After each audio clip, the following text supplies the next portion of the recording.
Para pemirsa Suyanto.id, mudah-mudahan Anda semua selalu sehat walafiat, sejahtera dan bahagia. Nah, ketemu lagi dengan channel pendidikan Suyanto.id. Ini sebuah channel yang sengaja dibangun untuk berbagi pengetahuan dan belajar sepanjang hayat. Nah, kali ini apa yang akan kita bicarakan? Kita akan membicarakan bagaimana skema pendaftaran calon mahasiswa PPG Prajabatan gelombang kedua. Mengapa harus ada gelombang kedua? Karena di gelombang pertama belum mencapai target yang ditentukan sebanyak 40.000. Tapi yang didapatkan baru 17.000, sehingga kita masih harus mendengarkan informasi dari Dr. Romi Siswanto MSI. Beliau adalah staf dari Direktorat Profesi Guru, Direktorat Jenderal Guru dan Tenaga Kependidikan, Kementerian Pendidikan dan Kebudayaan, Ristek. Nah, jangan lupa klik subscribe seandainya Anda memandang bahwa channel ini adalah bermanfaat untuk kalian, para mahasiswa, para calon mahasiswa PPG Prajabatan. Nah, kita sapa dulu. Assalamualaikum warahmatullahi wabarakatuh, Dr. Romi. Waalaikumsalam warahmatullahi wabarakatuh. Semoga sehat, Prof. Ya, udah sehat ya, Prof.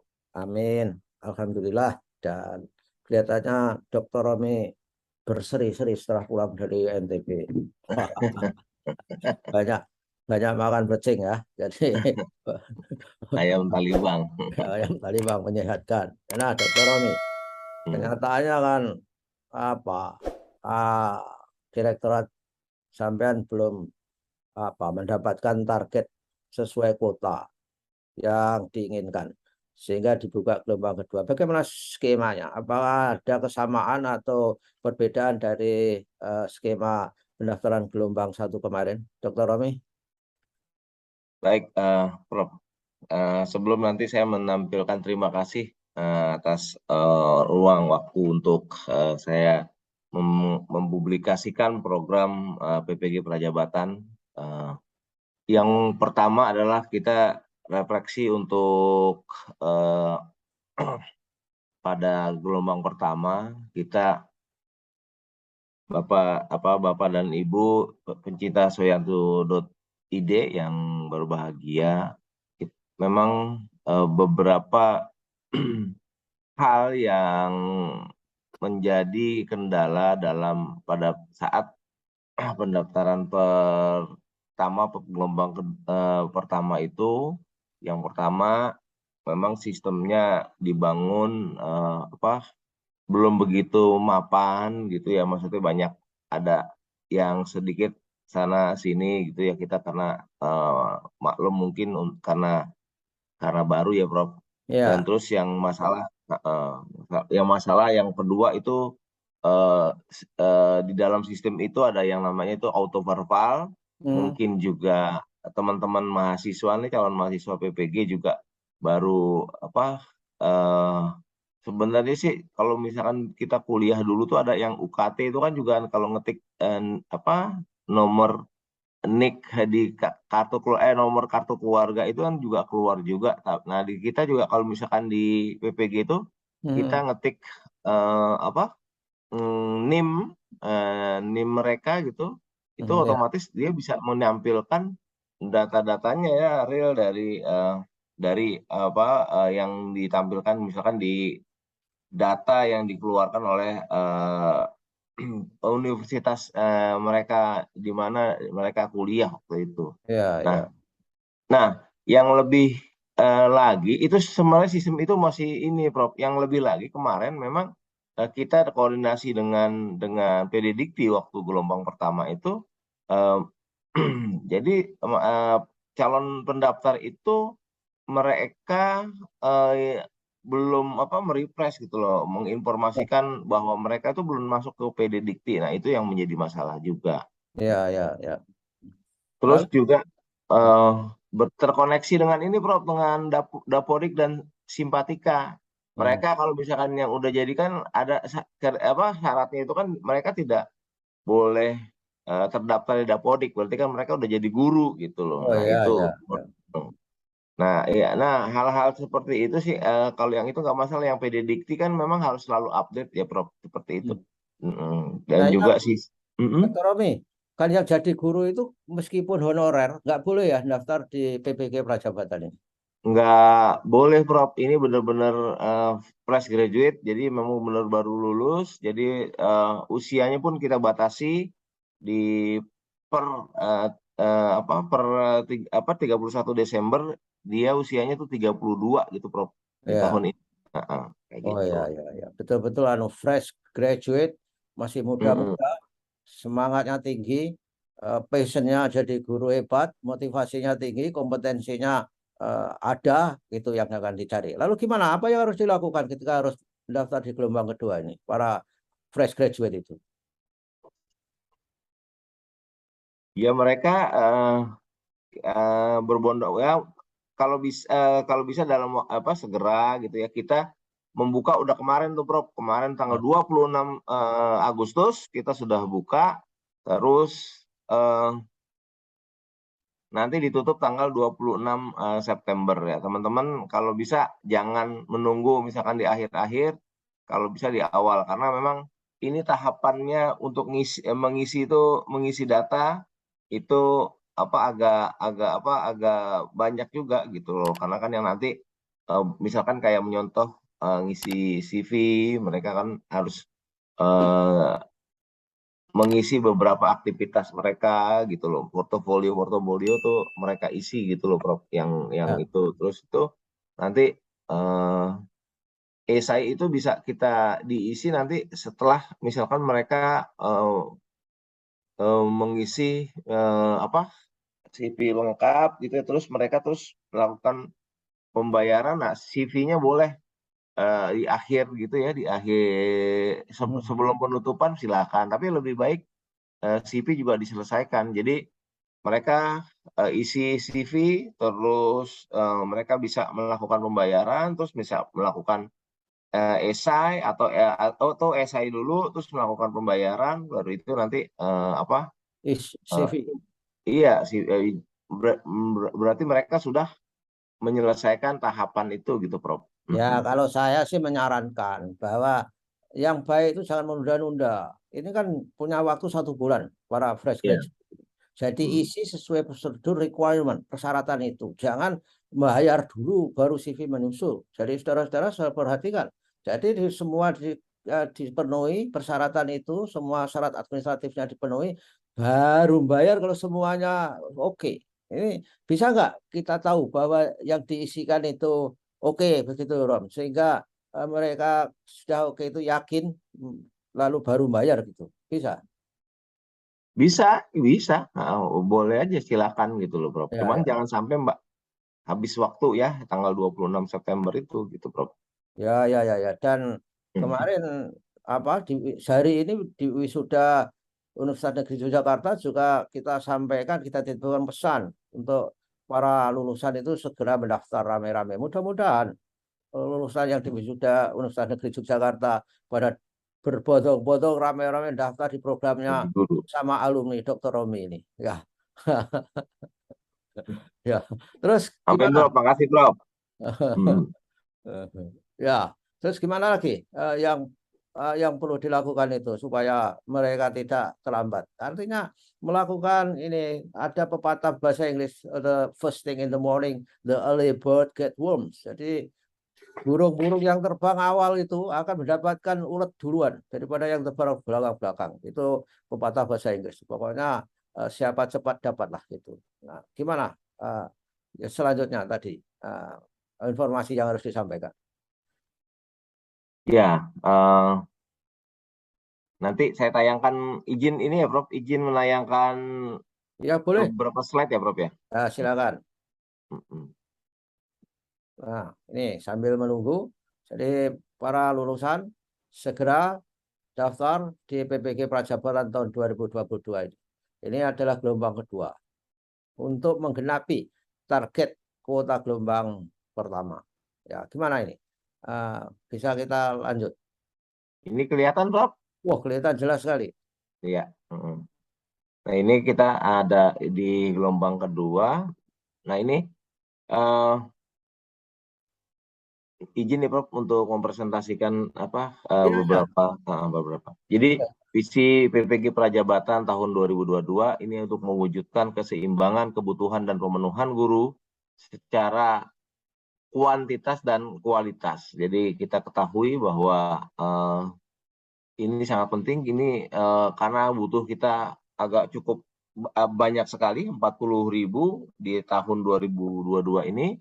Dan juga dijaga kualitasnya dengan struktur kurikulum memang yang sudah disusun berdasarkan pengalaman-pengalaman. Nah, ini yang sangat berbeda dengan beberapa tahun sebelumnya. Nah, ini kita lihat ada statistik Prof untuk Ya, untuk kelihatan ini ya Prof yang ya. supply and demand-nya. Nah, ini kita melakukan lulusan PPG Prajabatan itu dari 2006 sampai 2018 Hmm. itu seperti SM3T, terus SMK kolaboratif dan PPG Prajabatan Mandiri itu baru 27.938. Oh, sejak 2018 ya? Iya, sampai 2018 itu. Hmm. Terakhir tuh Prof Dikti waktu itu yang menyelenggarakan UPPG Prajabatan itu Oke. terakhir 2018. Nah, terus sedangkan yang pensiun itu di tahun 2022 itu 77.124. Nah, ini bagaimana sih caranya untuk menutupi itu? Ya itu dengan caranya itu PPG Prajabatan itu dipenuhi. Karena Hmm. memang kapasitas ini karena perhitungan kapasitas untuk penyelenggara PPG itu yang cukup terbatas. Ya, Eh, ya. Sehingga memang tahun ini targetnya adalah kuotanya adalah 40.000 tuh. Karena Hmm. karena menghitung itu setiap Tahun? setiap tahun itu kita setiap tahun itu nanti ada gelombang bukan ada gelombang, ada tahap gitu ya. Hmm. Misalkan di UNY itu kebagian 5.000 gitu Prof. 5.000 itu dibagi dalam setahun berapa gitu. Jadi Oke. berapa angkatan gitu loh Prof dalam itu Ya. angkatan. Nah, ini juga guru baru dan lulusan PPG ininya tuh belum belum tersedia. Nah, sedangkan guru yang pensiun itu eh, banyak gitu. Jadi bagaimana nanti ini desainnya nih menyeimbangkan gitu, Bro. Kalau ini kan agak jomplang kan, kita Ya. lulusan dengan kebutuhan gitu ya. Kalau ini kan udah agak seimbang in out-nya. Nah, harapannya tuh demikian untuk PPG Prajabatan itu. Ya, yang dimaksud lulusan ini jangan lupa ini lulusan PPG, bukan lulusan S1 LPTK ya. Jadi harus Ya, harus ya. jelas. Oke. Iya, lulusannya itu lulusan sesuai dengan nanti eh, mata pelajaran yang dibuka. Hmm. Nah, ini kerangka desainnya PPG Prajabatan 2022. Jadi pertama ada tes, ujian masuk, nanti orientasi, nanti jadwalnya juga ada. Terus semester 1 apa Oke. saja yang dilakukan ini perkuliahan berorientasi praktik, PPL, terus pengalaman siswa, observing teacher, belajar mengajar mata pelajaran, nah, assisting teaching. Ini 30. ada 33 mata kuliah inti, terus ada perkuliahan berorientasi praktik itu ya di semester Ini kedua 33 SKS mata kuliah inti ya. inti. Jadi Mm-mm. paling bisa 8 untuk Wajib tuh, Bro. Jadi wajib yang mereka ikuti ya, yang ya. wajib mereka ikuti. Ada 4 SKS mata kuliah selektif. Jadi ini selektif itu pilihan. Jadi ada beberapa yang ini. Terus ada proyek kepemimpinan. Terus yang terakhir itu misalkan proyek studi kasus siswa yang bermasalah leading teaching. Ada dua SKS perkuliahan. Jadi ada sekitar 39 SKS yang mereka harus jalani. Jadi untuk pelaksananya itu ya LPTK, LPTK sebenarnya nanti bermitra bisa, yang kekurangan itu bisa bermitra dengan baik dengan non LPTK ataupun ormas segala macam boleh, silakan.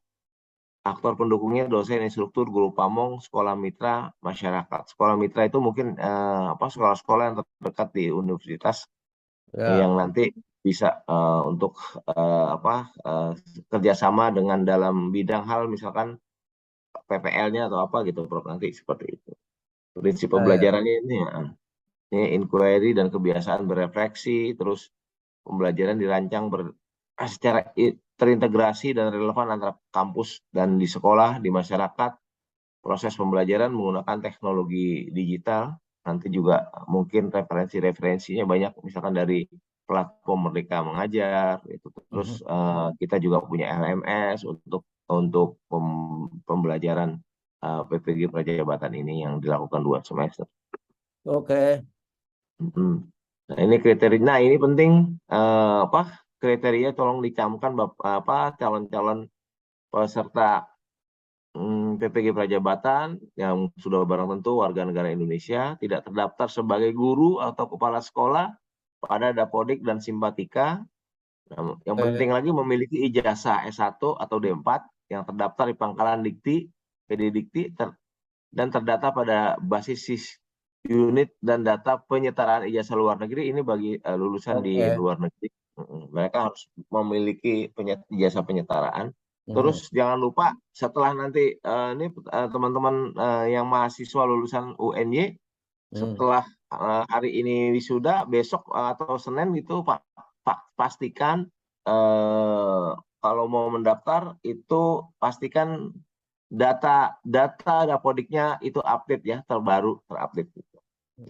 Nanti mungkin satu atau dua kali 24 jam sudah bisa dimiliki bahwa data Dapodik, ada data PD Diktinya itu sudah terupdate dengan yang terbaru gitu, sudah masuk. Oke. Nah, Ya. memiliki indeks prestasi IPK-nya minimal 3, berusia paling tinggi 32 tahun pada 31 Desember, nah tahun pendaftaran, memiliki ini kalau yang surat-surat yang ini penting, Prof. Nanti mungkin pada saat ini tidak diupload, nanti pada saat setelah dinyatakan lulus Administrasi. enggak terlalu lulus administrasi, substansi dan wawancara ditetapkan jadi mahasiswa baru bisa dibawa. Ini nanti keperluannya di pada saat mau perkuliahan menandatangani fakta integritas. Nah, fakta integritas ini mereka berkomitmen gitu bahwa mereka menjalani beberapa, apabila misalkan nanti untuk memenuhi ditaruh di daerah yang memang betul-betul membutuhkan kekurangan guru, di situ nanti ditentukan kita taruh di situ. Nah, mereka harus mau gitu, nggak mau karena ini adalah program pemerintah pusat untuk memenuhi kebutuhan itu, mengikuti tahapan seleksi ya, administrasi, tes substansi, dan wawancara. Nah, yang Nah, ini gimana, Prof? pernyataan-pernyataan itu loh, yang tidak disertakan ketika mereka daftar yang mana? Yang nomor 6 nih, melalui surat keterangan bebas Ya, narkotika itu 6. juga harus Ya, iya, ketika daftar juga. iya. Nah, nggak Oke. perlu daftar nanti, Prof. Jadi sekali lagi saya ulangi para lulusan baru. Jadi kriteria calon nomor 1 sampai 10 itu harus dipenuhi ketika mendaftar. Dan itu merupakan syarat seleksi administrasi. Betul begitu kan, Dokter Romi? Betul, Prof. Iya, betul, Ya, Prof. oke. Ya, oke. Ya, silakan pada informasi berikutnya. Iya, ini desain seleksinya. Nah, ini penting. Jadi tahap awal ada pengisian biodata dan pengalaman, terus ini biodata dan pengalaman itu ada administrasi ya, informasi umum, ada apakah ini pengalaman pelatihan, apakah pernah pengalaman mengajar, maksudnya mengajar waktu mungkin pada Ya, saat magang atau apa, itu silakan, itu jadi diisi, Prof, jadi ya. ditanyakan. Oke. Pengalaman berorganisasi, pengalaman bekerja, ataupun nanti ditanyakan aktivitas hobinya apa gitu. Aha, oke, ya, ya, ya. Terus ini knowledge skill, itu tes substansi nanti tahap yang kedua. Tes substansi itu penguasaan kontennya dalam pengertian Anda lulusan IPA, matematika ya harus memang memenuhi itu gitu yang ditanyakan nanti itu. Terus, nah yang terpenting ini teman-teman dari pengalaman di gelombang pertama bahwa tes kemampuan dasar literasi dan numerasi itu yang sangat lemah. Jadi sehingga nanti carilah referensi-referensi yang memang untuk meningkatkan pengetahuan terkait literasi dan numerasi kalian gitu. Ini penting sekali karena beberapa tes mungkin kalian tidak pernah tidak pernah dimasukkan ke dalam daftar tes gitu ya, seleksi. Nah, untuk jadi guru ini sangat penting bahwa sangat penting untuk literasi dan numerasi. Yang terakhir itu adalah wawancara, Prof. Values-nya. Wawancara Wawancaranya itu kapan kalau gelombang 2 itu? Kira-kira ya Oktober dong. iya, sekitar nanti mungkin di Oktober ya, ya Prof. Nanti ada ininya, ada lini masanya. Jadi tadi kemarin waktu pas itu juga sama juga kita sudah bahas terkait kompetensi, kepribadian, motivasi dan kognitifnya. Ya. Nah ini Prof, saya pikir ini struktur kurikulum PPG Prajabatan ini sebenarnya yang akan nanti dilakukan pada saat perkuliahan. Ada mata kuliah inti, mata kuliah selektif, mata kuliah elektif. Jadi mata kuliah inti itu yang wajib diambil oleh para mahasiswa, wajib ya, 33 tadi jumlahnya, 3 SKS. Mata kuliah yang dipilih, yang mata kuliah selektif itu mata kuliah yang dipilih ya Prof. Ya. Jadi mata kuliah itu selektif, yang mata kuliah yang memang dipilih oleh calon guru dari sejumlah pilihan yang disediakan oleh perguruan tinggi. Namun kalau nggak disediakan ya nanti bisa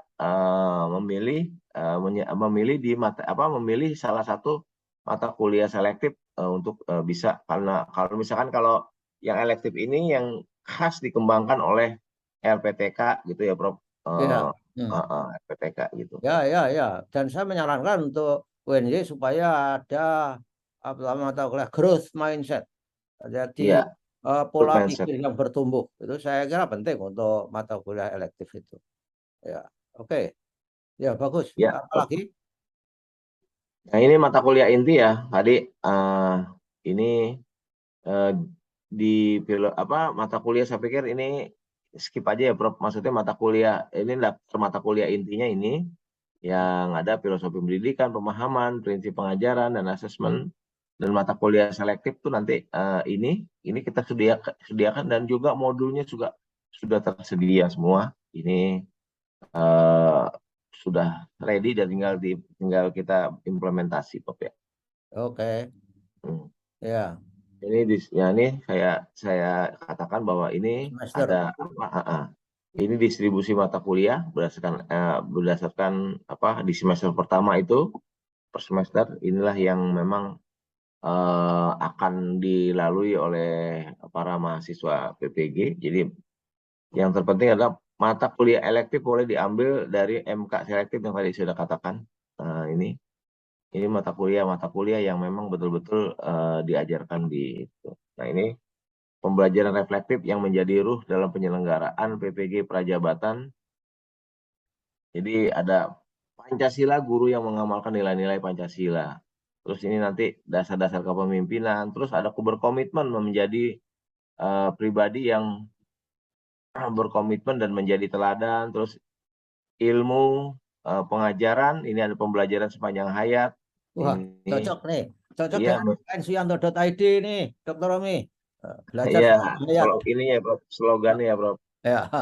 Nah, terus menjadi pembelajar sepanjang hayat serta memiliki dasar-dasar kepemimpinan. Nah, ilmu ada ininya, row-nya ada di ilmu pendidikan, ilmu kurikulum dan pengajaran. Nah, berkomitmen menguasai kompetensi dasar guru, berorientasi pada peserta didik, pada murid dan pembelajaran peserta didik. Nah, ini PPG Prajabatan menciptakan generasi baru guru Indonesia, itu Pancasila yang mengamalkan nilai-nilai Pancasila yang tadi sudah ini adalah salah satunya ciptanya ya, misalkan pembelajar sepanjang hayat itu seperti Ya, apa nanti bisa di ini, Pak. Nah itu saja Prof, nanti lini ya, masanya saya menyusul untuk bisa oke. kita bahas mungkin ya, di apa lini masanya nanti bisa bisa di Ya, lain oke. waktu ya Prof. Ya, nanti kita datang lagi minggu yang akan datang atau apa untuk memberikan timetable, Mm-mm. timeline, lini masa, kapan harus melakukan apa dan sampai pada wawancara saya kira supaya Betul. ini apa informasinya lebih spesifik. Begitulah para tamatan baru mahasiswa LPTK segera berbondong-bondong ikuti pendaftaran gelombang kedua calon mahasiswa PPG Prajabatan.